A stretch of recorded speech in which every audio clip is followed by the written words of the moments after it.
सभी का स्वागत है। मैं हूं स्वाति रायना। इस शो में हम आपको बताएंगे बाजार में आज कैसा रहा कारोबार, साथ ही कल कहां पर मिलेंगे आपको कमाई के शानदार मौके। हमारे साथ शो में शामिल होंगे जी बिजनेस के मैनेजिंग एडिटर अनिल सिंह भी। इनसे समझेंगे बाजार के लिए आपकी कल क्या रहे खास तैयारी, और साथ ही मार्केट एक्सपर्ट सुदीप बंदोपाध्याय जी हमारे साथ आज शो में शामिल होंगे। सुदीप जी, आपका बहुत स्वागत है। मैं हूं स्वाति रायना और हमारे साथ जो पूरी रिसर्च टीम है उनका भी परिचय करा दे। आशीष से जानेंगे आज के बाजार का हाल, देवांश जी हमें बताएंगे कैसे रहेंगे बजाज फाइनेंस के नतीजे, मानसी दवे से जानेंगे कैसे रहेंगे एशियन पेंट्स के नतीजे, अनुराग शाह देंगे हमें एलआईसी के बीमा धारक से जुड़ी एक एक्सक्लूसिव जानकारी, और कुशल बताएंगे क्यों फोकस में रहा टाटा पावर। लेकिन सबसे पहले बाजार के आज के कारोबार पर एक नजर डाल लेते हैं। तो बाजार ने हफ्ते की शुरुआत बेहद ही कमजोरी के साथ की। गिरावट पर खुलने के बाद बाजार पर लगातार चौतरफा दबाव आज बना रहा।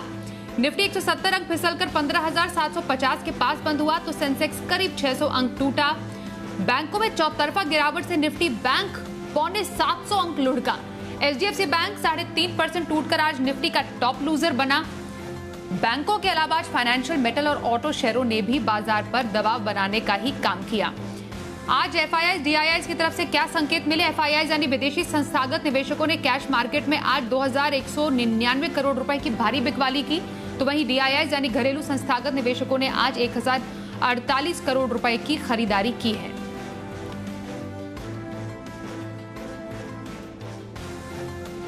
और आइए अब एडिटर्स टेक में अनिल जी से समझते हैं कि आज हफ्ते के पहले ही दिन बाजार में जो कमजोरी दिखी, दबाव किन अलग अलग वजहों से था? दुनिया भर के बाजारों की कमजोरी और एफआईआईज की बिकवाली के दबाव का असर भारतीय बाजारों में हफ्ते के पहले दिन देखने को मिला। बेहद कमजोरी के साथ शुरुआत होती हुई दिखी और उसके बाद बाजार सीमित दायरे में कारोबार करते हुए नजर आए।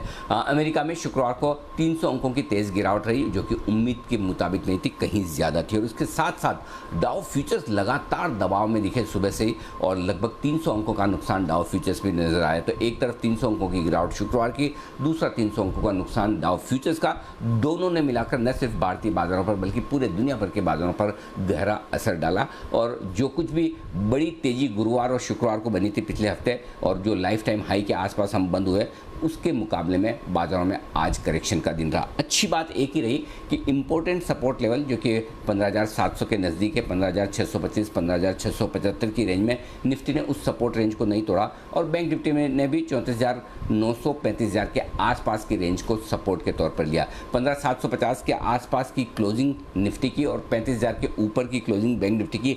कमज़ोर तो है लेकिन बहुत बुरी नहीं, जहाँ पर के ट्रेडर्स ये सोचे कि तेजी का ट्रेंड बदलकर अब फिर से करेक्शन होगा, यानी कि ट्रेडिंग रेंज के निचले सिरों की तरफ थोड़ा सपोर्ट लेने की कोशिश की।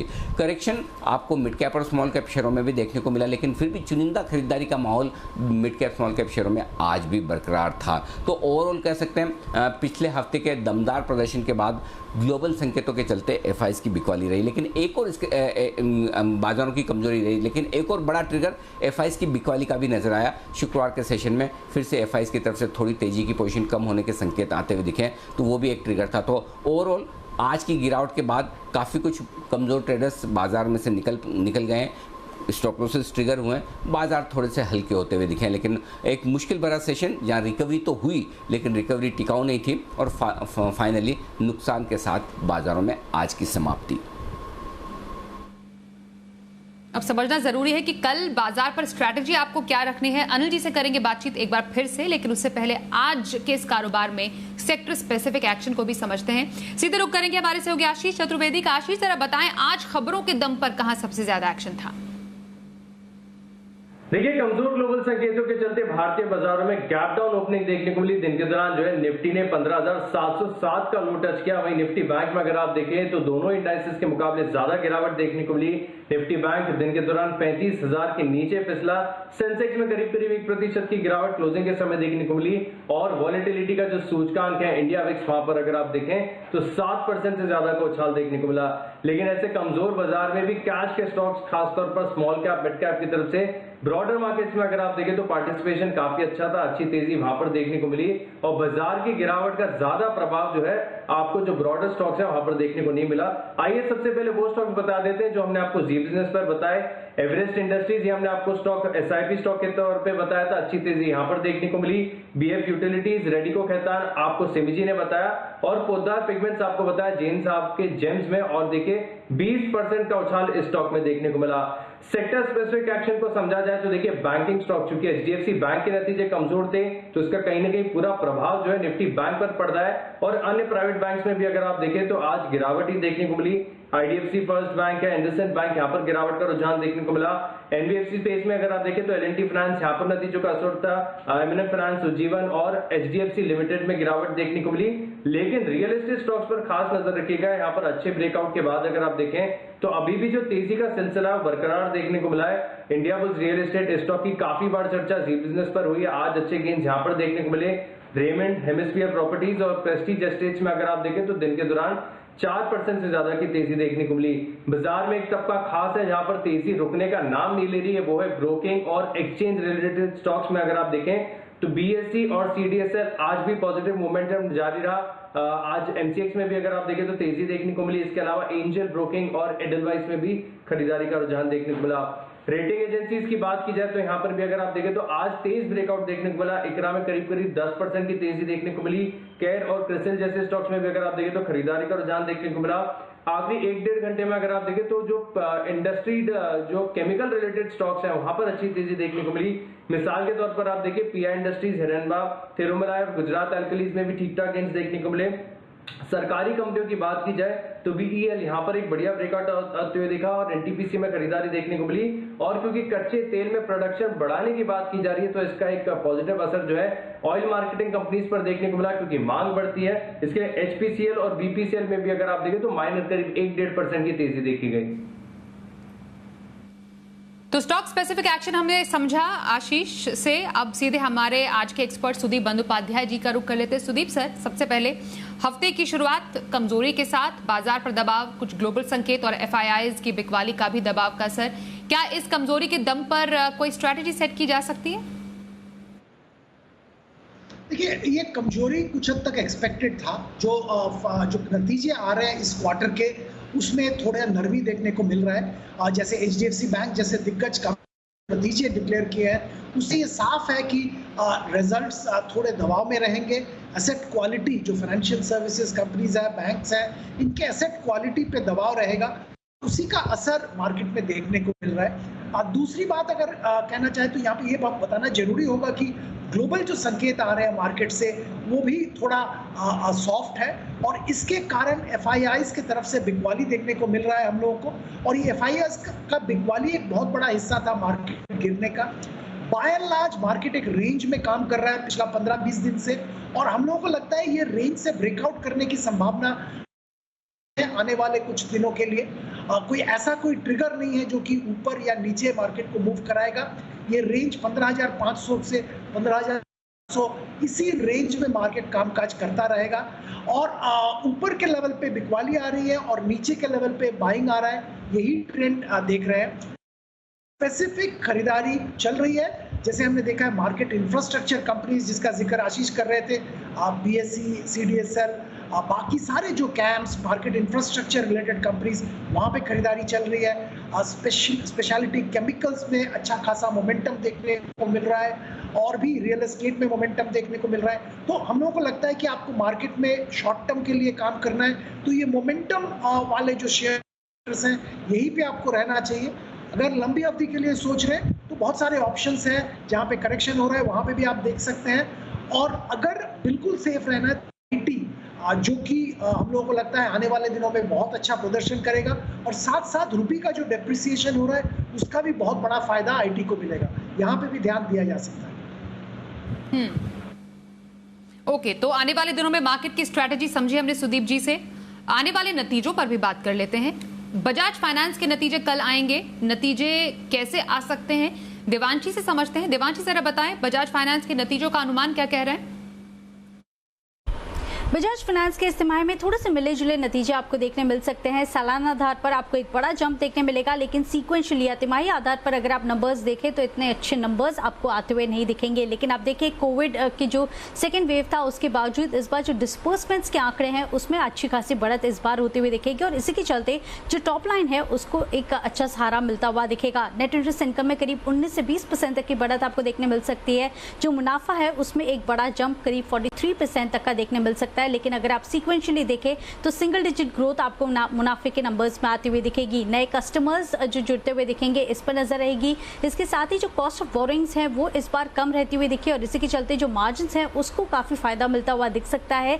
लेकिन जो प्रोविजंस हैं वो तिमाही आधार पर कम होते हुए दिखेंगे आपको और इसके चलते भी जो मुनाफा है इसको सहारा मिलता हुआ दिखेगा। लेकिन इस बार मार्केट सबसे ज्यादा जो एसेट क्वालिटी है उसको वॉच आउट करता हुआ दिखेगा, प्रोविजंस के नंबर्स वॉच आउट करता हुआ दिखेगा। लेकिन इन ऑल अगर आप देखें तो सालाना आधार पर जो नंबर्स आते हुए दिखेंगे उसमें एक बड़ा जंप होगा। लेकिन क्वार्टर ऑन क्वार्टर अगर आप नंबर्स देखेंगे तो इतने अच्छे नंबर्स आपको बजाज फाइनेंस के आते हुए नहीं दिखेंगे। लेकिन एसेट क्वालिटी स्थिर रहने का अनुमान इस तिमाही में लगाया जा रहा है। चलिए आने वाले नतीजों पर की बात, आइए बढ़ते हैं आगे और शो के खास सेगमेंट का वक्त हो गया है। नाम है शर्मा जी का ऑप्शन।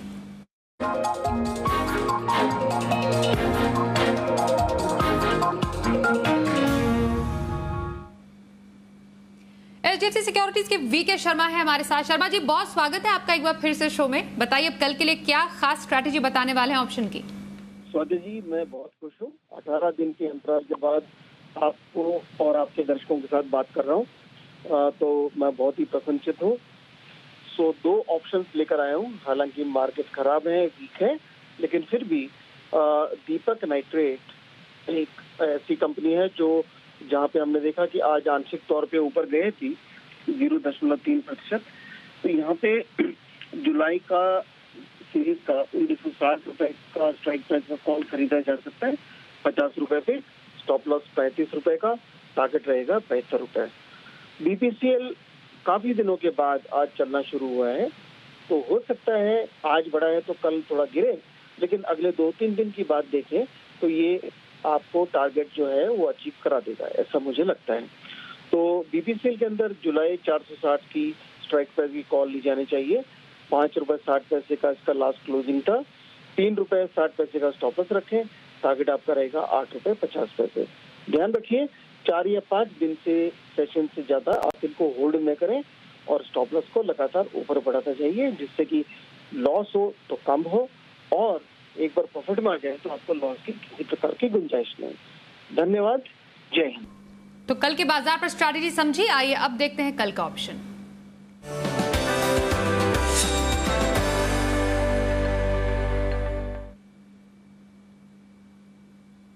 kiranjadhav.com के सीईओ आशीष केलकर से करते हैं बात। आशीष जी बहुत स्वागत है आपका शो में। कल के लिए ऑप्शन स्ट्रैटेजी कहां बताएंगे? Very good evening. आज जब मार्केट खत्म होने को आया था तब वो एक स्टॉक ने ब्रेकआउट दिया था और वो स्टॉक था BEL। तो BEL का 190 का कॉल ऑप्शन खरीदारी करने की सलाह होगी। ये थोड़ा out of the money call है, लेकिन एक ही स्ट्राइक प्राइस थोड़ा ऊपर है, इसलिए 190 का कॉल मैंने चुना है। अच्छा खासा वॉल्यूम इसमें हुआ है। आज का क्लोजिंग करीबन 3 रुपए 60 पैसे के आसपास है। इसी लेवल पे मिले तो बेहतरीन खरीदारी साबित होगी। उस केस में स्टॉप लॉस रहेगा 2 रुपए 50 पैसे का। मेरा पहला लक्ष्य रहेगा 6 रुपए का, दूसरा लक्ष्य रहेगा 7 रुपए 40 पैसे का। तो BEL का 190 का कॉल ऑप्शन खरीदारी करने की सलाह है। बहुत शुक्रिया आशीष जी। कल के लिए स्टॉक स्पेसिफिक एक्शन बताने के लिए कहां पर खरीदारी की जा सकती है? सुदीप जी आपका रुख कर रहे हैं और जानेंगे आपकी लॉन्ग टर्म पिक्स। देखिए अनलॉक थीम पे मेरा पहला रिकमेंडेशन रहेगा लगेज, सॉफ्ट और हार्ड लगेज कंपनी, दुनिया की सेकंड लार्जेस्ट मैन्युफैक्चरर है VIP इंडस्ट्रीज, एशिया के लार्जेस्ट है और इंडिया का सबसे बड़ा मार्केट शेयर, करीबन 50% मार्केट शेयर इसका है। अनलॉक जो आने वाला है, अनलॉक जो हो रहा है, उसका बहुत बड़ा फायदा VIP इंडस्ट्रीज को मिलेगा। इनका सॉफ्ट और हार्ड लगेज बढ़ने की बहुत अच्छी उम्मीद है। दूसरी बात यहाँ पे ये है कि बांग्लादेश में इनका जो प्रोडक्शन फैसिलिटी है उसके चलते कॉस्ट ऑफ प्रोडक्शन कम हो रहा है और प्रोडक्शन हो रहा है, मार्जिन इंप्रूवमेंट ओवरऑल कंपनी का संभावना रहेगी। तीसरी बात यहाँ पे ई कॉमर्स पे इन्होंने लॉकडाउन के चलते, पैंडेमिक के चलते बहुत अच्छा और ये एक परमानेंट रेवेन्यू स्ट्रीम आने वाले दिनों में वीआईपी इंडस्ट्रीज के लिए बनेगा। ओवरऑल जो रिटर्न रेशियोज इंप्रूव हो रहे हैं, जो बैलेंस शीट का जो स्ट्रेंथ है वो बढ़ रहा है। 550 रुपए का टारगेट रख के 1 साल के लिए हम लोग खरीदारी की सलाह दे रहे हैं यहाँ पे। दूसरा हम लोग ने आइडेंटिफाई किया है और जहां पे हम निवेशक को खरीदारी की सलाह दे रहे हैं वो है टेक्नोलॉजी सेक्टर की दिग्गज कंपनी विप्रो।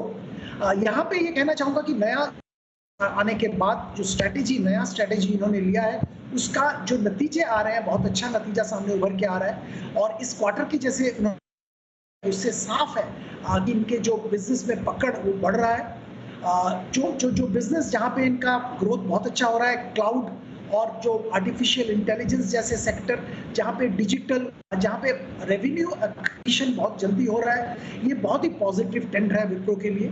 और दूसरी बात है, यूएस जैसा सबसे बड़ा जो आईटी का टेक्नोलॉजी का वहाँ पे इनके पास बड़े डील्स आ रहे हैं, डील साइजेस बढ़ रहे हैं और जो एग्जिस्टिंग क्लाइंट है वहाँ से ऑर्डर साइज बढ़ रहा है, ये भी बहुत पॉजिटिव है।